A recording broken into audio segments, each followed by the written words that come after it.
Let's have a go at this exam style question. The question says, the plant epidermal cell in figure 1 is magnified 250 times. And there's an image of a cell given there. Calculate the width of the epidermal cell in micrometers. This one is the unit for micrometers. Complete the following steps. Measure the width of the cell using a ruler. Use the equation to work out the real width of the cell in millimeters, and you're given the equation. And finally, convert to micrometers. Now let's start by identifying important information in the question.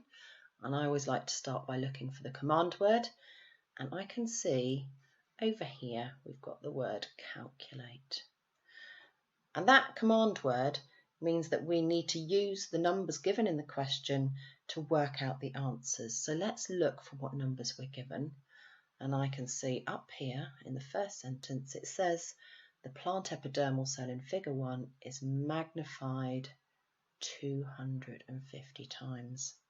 And remember, the magnification is how much bigger the image is than the real object. Now figure 1 shows the image of a plant epidermal cell, and we can see that they've marked their points A and B to indicate the widest part of the cell. Now don't worry too much if you don't know what an epidermal cell is and you haven't heard of it or can't recall. It's actually just the outermost layer of the cell or the plant cell. But even if it was a different cell type, the process to answer the question is exactly the same, so don't let that throw you. The question is asking us to calculate the width of the plant epidermal cell in micrometers, which is a unit you should be familiar with. But just as a reminder, a micrometer is 1/1000th of a millimetre, so we're talking about really tiny measurements here. The cells are really, really small, so we need a microscope, such as a light microscope, to magnify and view them. So we can measure a magnified image of a cell and then use the magnification to work out the actual size of the part that we're measuring. And that's what this question is asking us to do.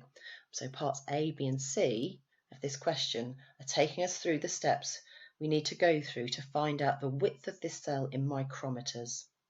Now the first step is quite straightforward. It's asking us to measure the width of the cell using a ruler. Now I'm using an app that won't actually allow me to do this, but I'm sure you're able to do that.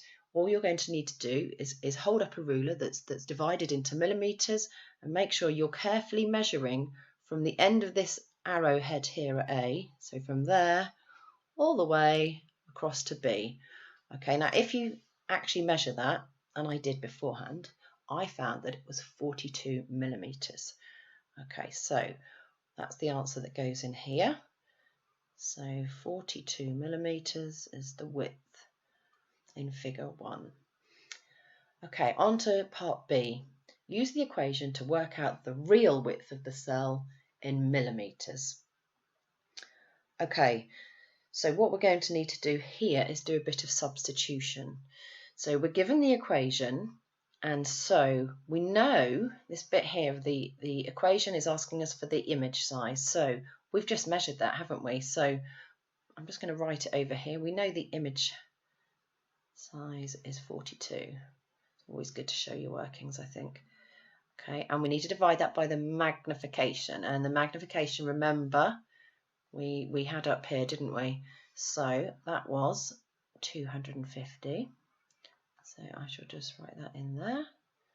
Now, if you do that on a calculator, 42 divided by 250, you should find out that it works out to be 0.168.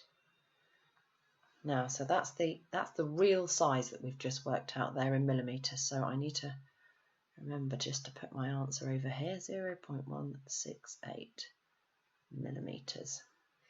Now, the final part of the question, we're being asked to convert the answer into micrometers. Okay, so remember 1 millimeter is 1,000 micrometers. So we need to multiply our measurement in millimeters by 1,000. And so if I do that, I'll show my workings over here. So I need to do 0.168 and I multiply that by 1000. You might be able to do this in your head, but if not, you could always do it on the calculator. That would make 168. And that's actually given us the measurement in micrometers now. So we put 168 over here in the right space. Now, as this is a multi-step calculation, the mark scheme has a really small amount of flexibility. So if, for example, you measured in figure 1 that it was 41 millimetres, not 42, and you'd made the correct calculations based on that measurement, you'd still be awarded the mark. But as with any exam-style question that involves calculations and substitutions of numbers into an equation, you really do need to look at the units being asked for. Okay, so if you've answered those 3 parts, you would get the 3 marks.